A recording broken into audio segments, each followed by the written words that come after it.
খান খান খান, আপনার তো বাড়িওয়ালা বাড়িতে ঢুকতে না করছে। কেন, কি সমস্যা?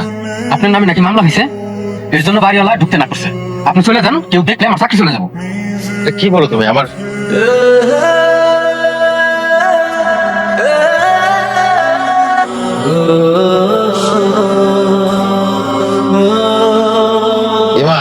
হ্যালো বাবা। মানে ওই তোর বাসা আসতেছি, আজকে রাতটা তোর এখানে থাকবো। তুমি তো আসতে চাচ্ছ বাবা, কিন্তু আমি তো বাসায় নাই। ও তোমার জামাইয়ের সাথে একটু ঢাকার বাইরে আসছি। আচ্ছা।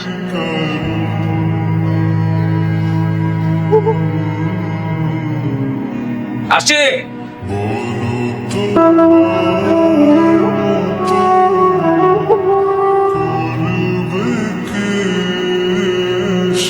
তুমি তুমি এখানে কেন আসছো?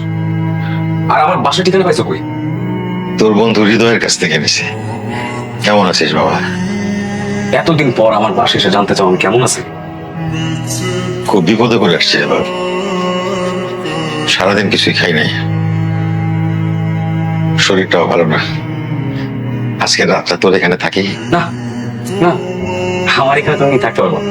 তুমি এটা খুনি, আমি কোনো খুনির সাথে কথা বলবো। যাও যাও, কিন্তু যাও যাও, বেরো। কি বলিস? বিশ্বাস কর বাবা, আমার কোনো দোষ নেই। আমি বুঝতে পারি না এমনটা হবে। আমি শুধু দিয়ার ভালো। তোমার কোনো কথা আমি শুনতে চাই। তুমি বের হও আমার সাথে। তুমি আমার জীবনটা নষ্ট করছো, দিয়া সংসারটা ধ্বংস করছো, তারপর তোমার স্বাদ মিটে নাই না বাবা। তুমি না বাবার আমার একটা কলঙ্ক। কি বলিস রে বাবা? আমি তোর জন্মদাতা, তোর ভালোর জন্য, তোর একটু সুখের জন্য আমার জীবনের কত স্বাদ আল্লাহ আমি বিসর্জন দিছি। কি করছো বাবা? তুমি কি করছোটা কি আমাদের জন্য? যখন যেটা চাইছি সেটা পাই না, সবসময় অভাব নামে একটা নাটক বানায় রাখছো। তুমি এটা অযোগ্য বাবা। আমার ভুল বুঝিস না বাবা। ভুল বোঝার মতো যোগ্যতা তোমার নাই বাবা। একটা ঘুষ করে মেরে বিয়ে করছে দেখে তুমি তোমার বাড়ি থেকে আমাকে বের করে দিচ্ছ। মনে আছে বাবা?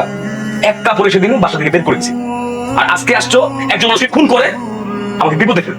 লজ্জা করে না? আমার না ভাবতেও লজ্জা লাগে। তোমার মতো একটা জঘন্য মানুষ আমার জন্মদাতা পিতা। সারা জীবন কি বলছো? সৎ ভাবে জীবনযাপন কর। আরে সৎ মানুষ, তোমার এই সততার জন্য না পুরো পরিবারটা ধ্বংস হয়েছে। তোমার কোনো জায়গা আমার বাড়িতে হবে না। যাও যাও এখান থেকে।